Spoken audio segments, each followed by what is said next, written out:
So, welcome. I was going to just hand over briefly to Seb to say a few words, and then maybe Ed to say a few words about the sport that's about to start. Yes, the sport. I'm delighted to be able to talk about the sport. We've had two good, constructive days at Congress, but look, we're all here for the World Championships. We're all athletics fans, and we're hugely excited. And me particularly, to be back in the Olympic Stadium. That's in a way where the journey started, and it was the sort of turning point, the crossroads in British sporting history. So very excited to be here. We're all athletics fans. Every opportunity that we get to see the world's best of their generation competing here in your own backyard in a stadium that is extraordinary is an extraordinary and exciting moment. And you probably heard me say this before, but if you look at the games, you have the highest level of qualification standards. You have the largest number of athletes attending. You have the greatest number of tickets sold, and that's a terrific tribute to the work of the organising committee. And simply put, they are going to be the biggest World Championships that we've ever had. And the excitement amongst the crowds, the expectation, the way that people have started to absorb the fact that the third largest sporting event is coming to these shores, and 5 years after we celebrated some of the most extraordinary moments in international track and field.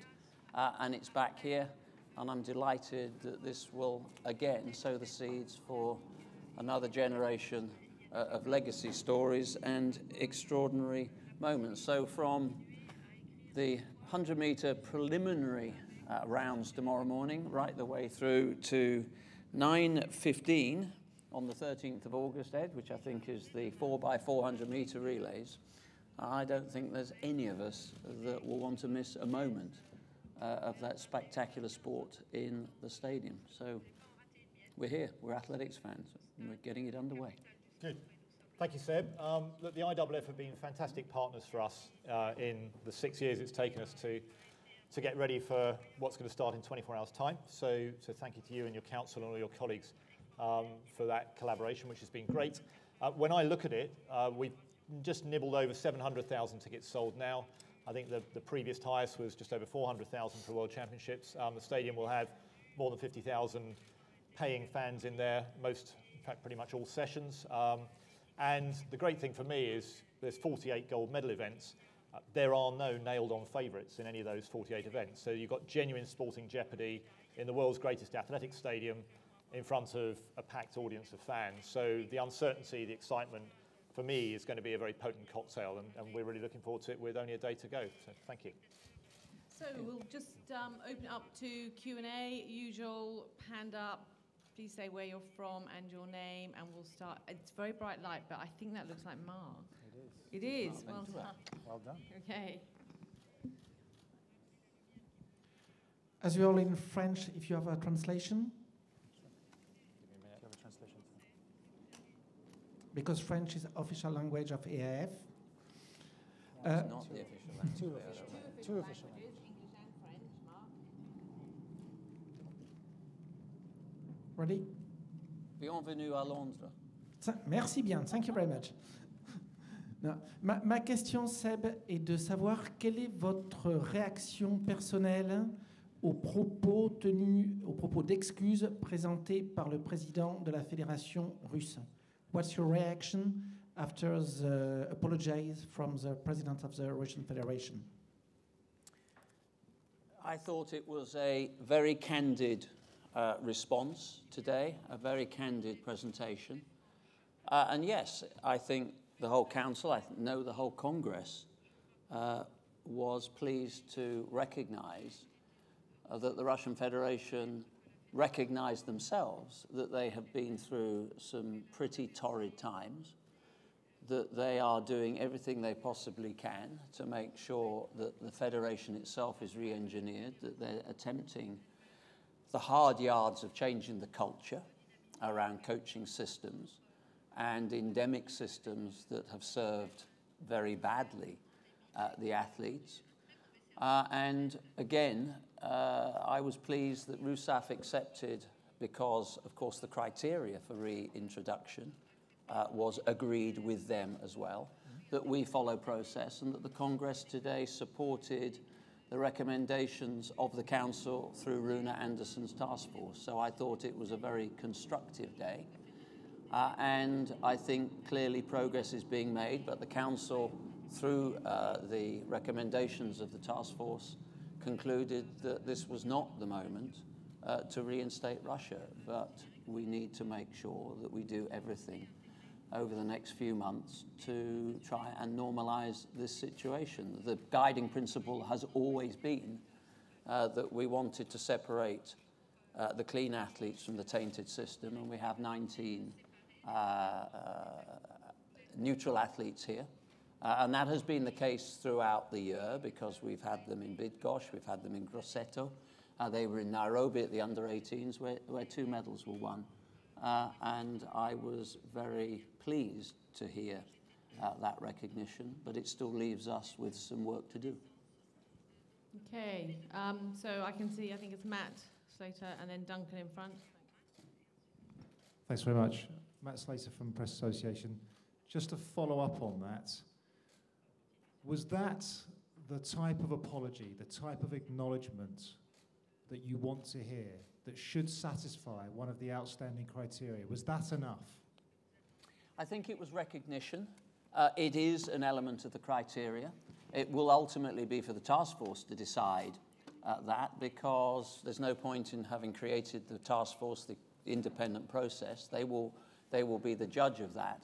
And I think it is also important to remember that our relationship in terms of the reinstatement is directly with RUSAF, the Russian Federation.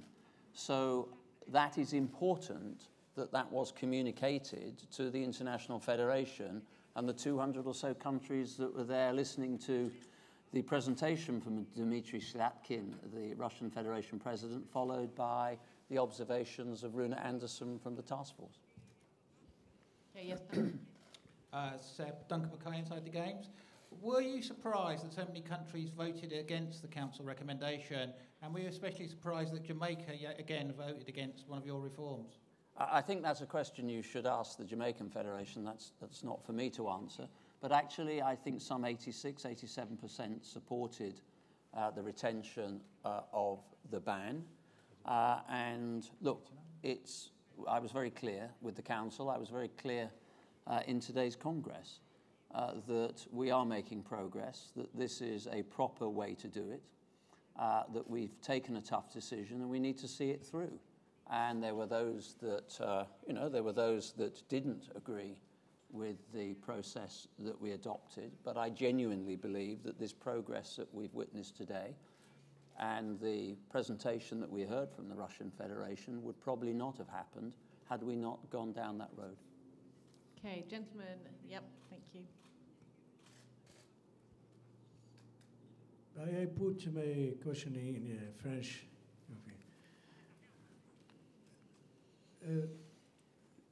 Je m'appelle Yahya Sidi du magazine Perspective Med du Maroc. Ma seule et unique question à Monsieur le Président de l'IAAF, de savoir précisément son point de vue personnel sur la proposition de l'Union européenne d'athlétisme concernant l'annulation des records d'Europe.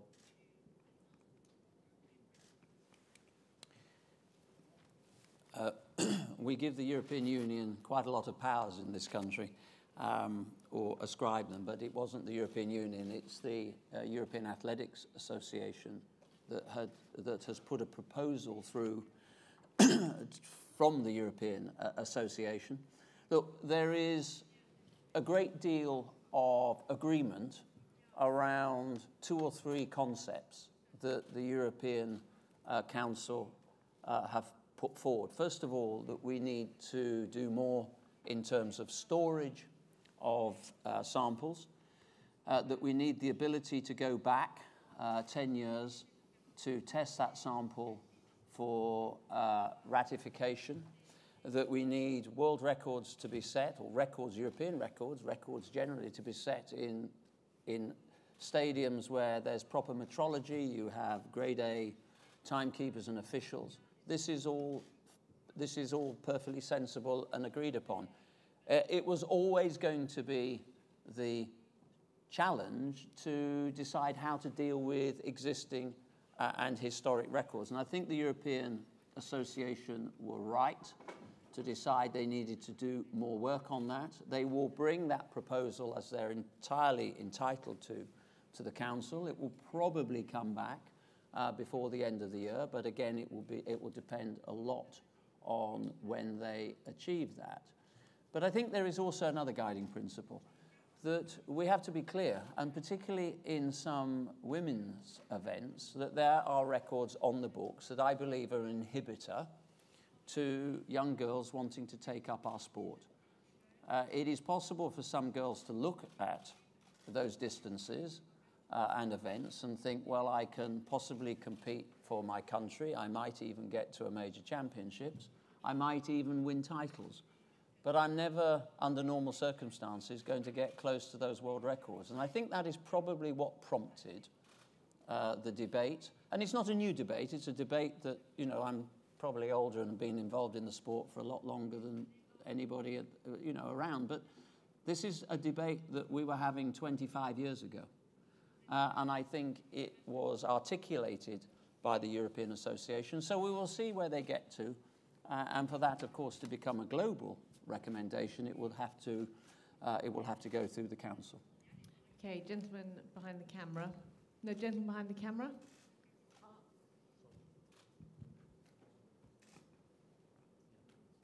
Teemu Tammenehto from the Finnish YLE, for Mr. Coe and maybe others as well, in English, of course.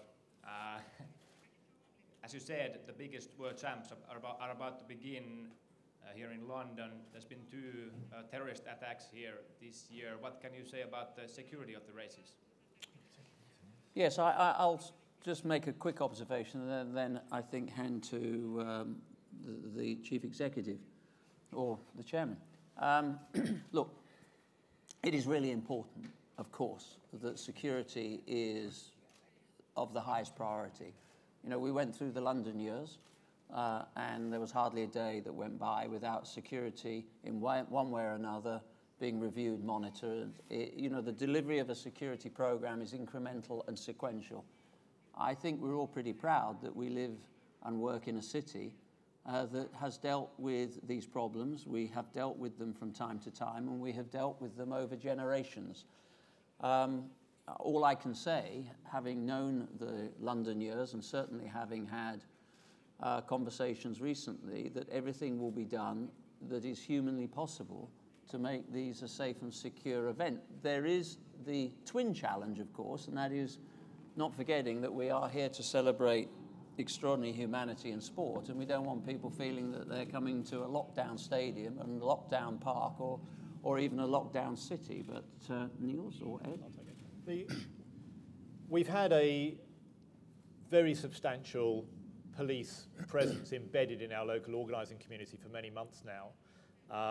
I attended the last tabletop exercise in which they were going through various scenarios ahead of the Para-Athletics World Championships, which we had last month. And there were lots of people in the room, many of them former policemen and women, many of them current policemen and women, and we've worked clearly closely with all the other relevant authorities in the city and central government. And the message is exactly as Seb has said. We do all that's humanly possible, but we want people to come to be aware of risk, but not to be afraid. And if I can turn it to a positive, the city has had some terrible blows in the course of this year. But now is an amazing opportunity for us to come together with over 200 nations represented on the track and in the field, but I would say at least that number represented in the stands. This is probably the most cosmopolitan city in the world. Vibrant, multicultural, multinational, and a joyous place to live and work, as I do. And I would like to see these championships be an incredible celebration of the spirit of humanity and the collaborative spirit in which people live in this great city. So We've done all we can. We've worked with all the relevant authorities. And let's remember, they don't just deal with World Athletics Championships, they're dealing with major events all the time, not just in Stratford and in that stadium, but across London, not just sporting events, but all sorts of events. And they have great experience. So I have huge trust and faith in them, but I would encourage anyone to come, to enjoy themselves, to be aware, but not to be afraid. Okay, yes. Nick, and then we'll go to the lady at the back.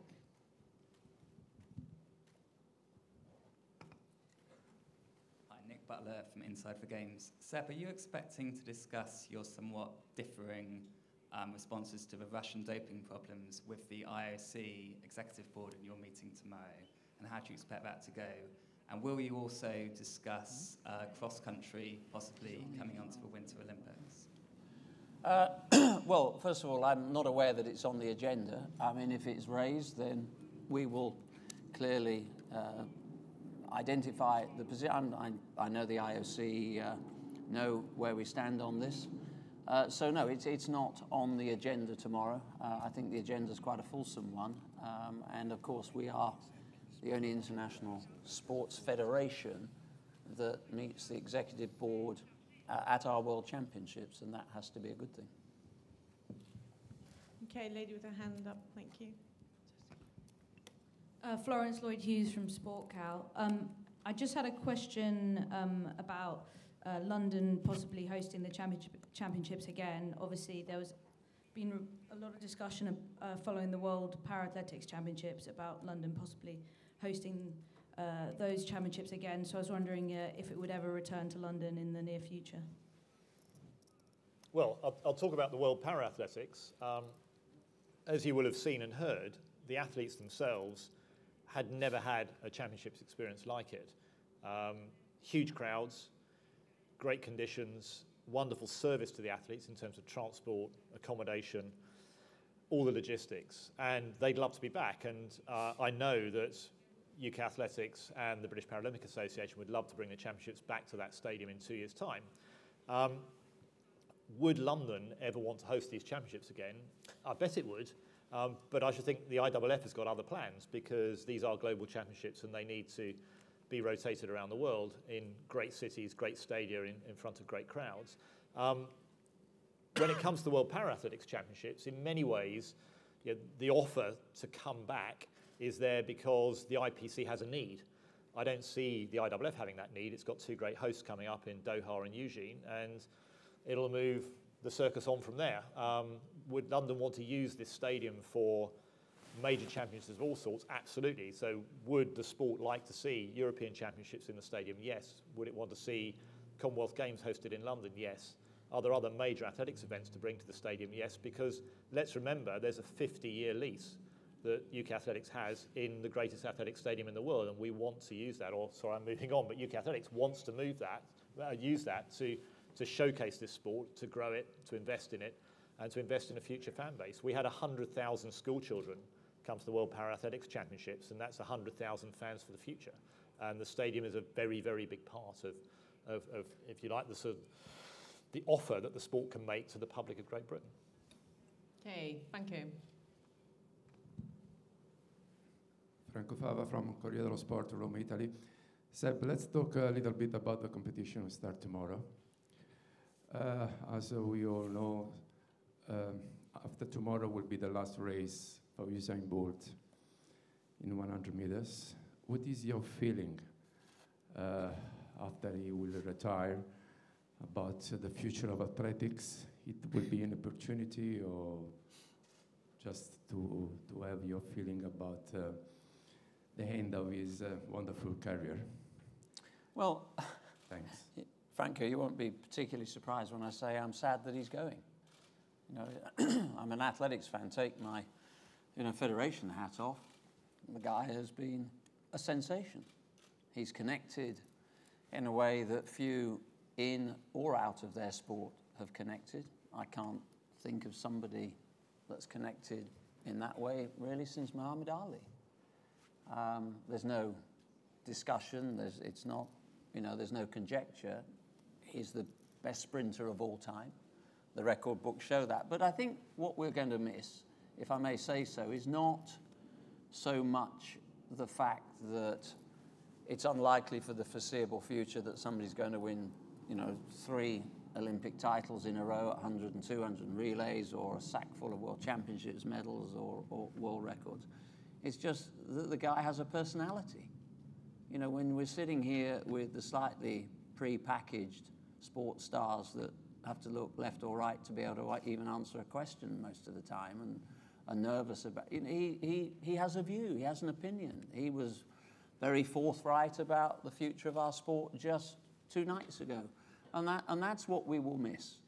And that's what athletes are going to have to duplicate. And I think there's probably more pressure on us to make sure that we work alongside federations more closely, to make sure that they are also being helped to promote the stars of tomorrow, and in fact elevate those that are, extraordinary competitors, but maybe not getting the airspace that they deserve. And that works both ways. So our programs around, media training, our programs around making sure that we get them into the right environment, and that's not always in competition, to be able to explain to young people the smart, creative use of digital and social media, the way we bring new and fresh partners to the table that can help us with that journey.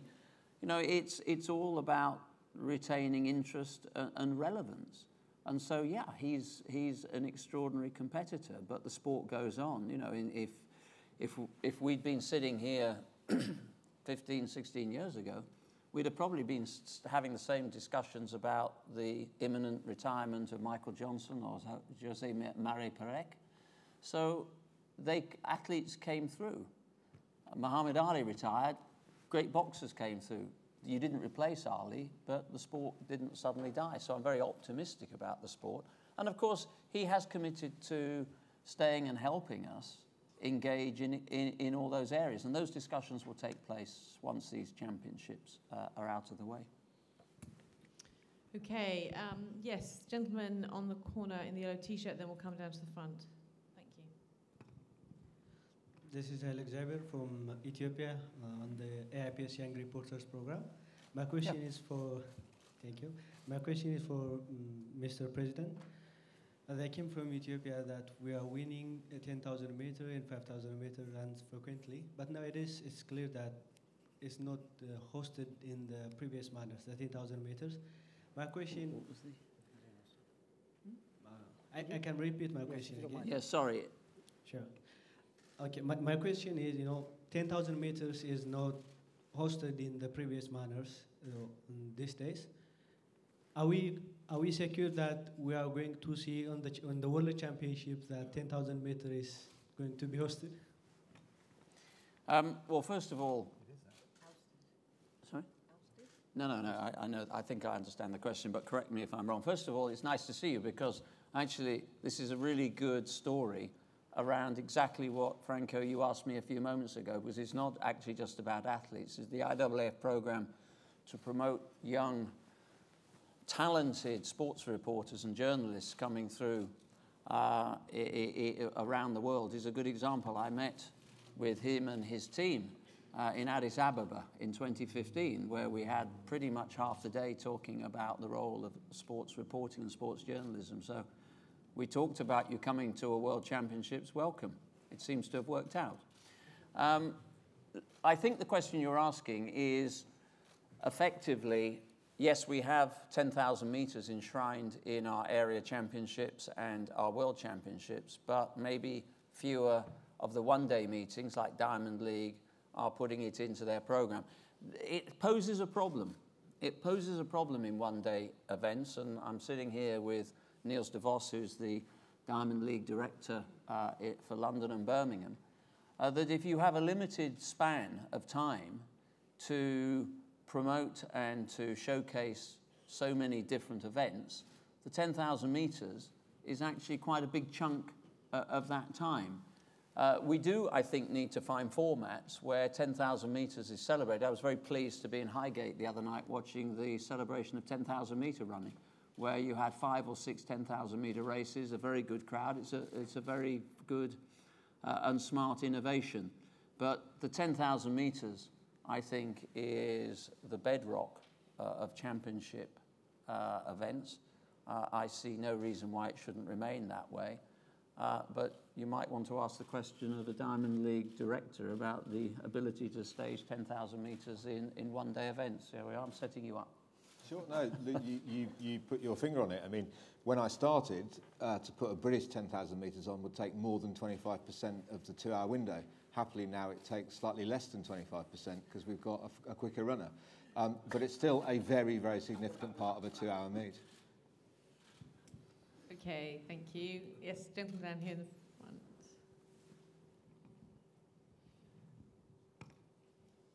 Hi guys, Ben Davies from SNTV. Question for Seb. So I think it was a few days ago, Bolt said, after athletics, you might think about becoming a Hollywood actor.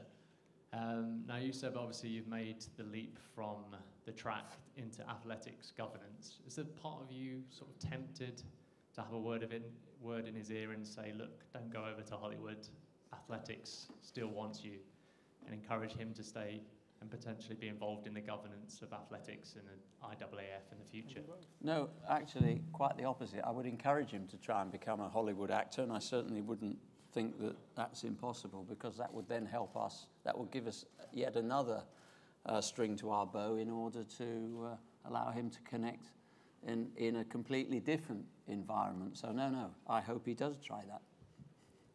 Okay, yes, gentleman over here, you're right.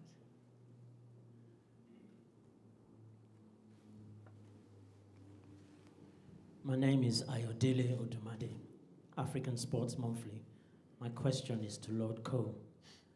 We've had the World Athletics Championships going around the world. In 2 years' time, we'll go to Doha, and 2 years after that, it will go to Eugene. My question for you is, when are we going to have the World Athletics Championships in an African country? And I'm not talking South Africa. I think actually South Africa is an important destination for athletics. But no, look, I've actually started, and I've had these conversations with the leadership of the CAA. And I have been on record as being committed to wanting to take more events and more championships to Africa. We've just come from Nairobi from a spectacular under-18 championships, 160,000 people in the stadium over the last 3 sessions. And I was there with Olivier, our CEO. So we've had the World Cross Country Championships in Africa this year in Kampala. Diamond League has had its second iteration now in Morocco, in Rabat. So no, for a continent that has created such an extraordinary chapter in the history of our sport, and actually broadening away from the traditional endurance, middle distance, long distance, to having field eventers and sprinters coming through, it is of course an important destination, and I hope that we find a way of doing that. And South Africa, Nigeria, Kenya, these are all, North Africa, Morocco, these all have a high potential. Okay, one or two more questions, then we've got to go. So the gentleman at the back, and then the lady at the front. Thank you. Hiroki Tora from Masashi Shimbun in Japan. Question to President Coe. I believe you guys are hosting the men and women marathon at the same day. This is the first time. Could you please explain what the intentions are and your expectation too? Well, I'll ask Olivier and then Ed to add to that. Sorry? Okay. No, okay, sorry. Well, Whichever way. I'll make the first comment. 2 things. First of all, it's a practical issue. It's incredibly expensive and hugely disruptive in a city the size of London to shut the roads for a whole day twice on successive weekends. You can imagine the logistics involved in what that does to the traffic system. And okay, it's a Sunday, it's a weekend, it's helpful in that regard, but to do it just for one Sunday and have the men's and women's race back to back earned us enormous favour with the city, and frankly it saves a lot of money as well. Secondly, however, as opposed to a big city marathon where you might have 30 or 40,000 members of the public running 26 miles with an elite race at the front, as you know, the marathon field is relatively small, certainly a lot less than 40,000. Yes, we put it on a loop, but for a spectator opportunity, just for one men's race or one women's race, there isn't that much to see over the course of 2.5 hours. But if you can put them on back to back, we can create a sort of celebration of marathons, which I think the public will really respond to. We're going to get bigger crowds on the street as a result. We're doing exactly the same with the race walks. For the first time, all 3 race walks are on the same day. And yeah, we work very hard with the IAAF for them to work through the logistical issues associated with that. Obviously, it denies a male walker a chance to double up in the 50 and the 20, or now a female walker in the 50 and the 20. But the general feeling was it would be better for the walks to showcase them as a particular strand of athletics and make more of them. So I hope, as a result of this, one big day of marathons, one big day of race walks, that we give a much better platform for those marathon runners and race walkers to show their best in front of a great crowd. But also logistically, as I said, it has huge advantages in a city the size of London with such a complex traffic network. And I just want to add that I'm very grateful to the team at the LOC, to Ed and Niels, of course, and their team, Cherry, for help working with us to organize this. But I'm also grateful to TBS, a big broadcast partner in Japan, who work with us to really work together on figuring out what worked for the fans at home back in Japan. And they have been very accommodating, and I think it's going to be a brilliant event that will have lots of people, as Ed just mentioned, along the path of both the marathon and the race walk, but also lots of people around the world watching. So I'm quite excited by this. Yes, you put your hand up, then they can catch you with the microphone. Yep. I'll put my hand up. Question to Seb Coe. You touched a bit on it, but why would you say, what has London got other cities haven't got to have the big Olympics and the great Olympics and stage great games, hopefully again now? And the other question is, we all assume Usain Bolt is going to win the 100 meters somehow. Is there a deal in the background that he lets the 200 go, so he gets the 100, someone else gets the 200? I think anybody that knows Usain Bolt knows that that's probably not a deal that would stick for very long. What has London got? Well, I'm probably not going to be a particularly reliable witness, because I was born in this city and like Ed, spent a lot of my time in this city. It's a wonderful place. It's multicultural, it's diverse, it's creative, it's got cultural fluencies that so many cities would love. And it's a magnet for young people. It was really interesting when we were bidding. We did a small piece of research around the other cities that we were standing against. And if you simply posed a question to young people between the ages of 18 and 22 and said to them, if you're not going to, in the cities that we were campaigning against, if you are going to have a higher education component beyond your country, or you want to take your first steps in a career outside of your country, where would you go? Nearly 90% said London. And we were bidding against cities like New York and Paris. So I think London has everything. But of course, we do have a deep strain of understanding for track and field here. It's a city that has seen some of the, sadly, we've never really had the facilities to showcase our sport at championship level. Rarely actually. So the Olympic Stadium is a very important part of that. But, if you think about some of the performances that British athletics fans have witnessed in this city, going back years to White City, the golden years at Crystal Palace, this is a city that has always embraced athletics. Okay, thank you. We'll see you all, I hope, over the next 10 days. Oh, sorry, your other question was? Oh, Bolt. Well, I thought he answered. No, I'm not aware of any deal, but then again, I probably wouldn't be. And I know a lot of you want to get hold of Seb for interviews.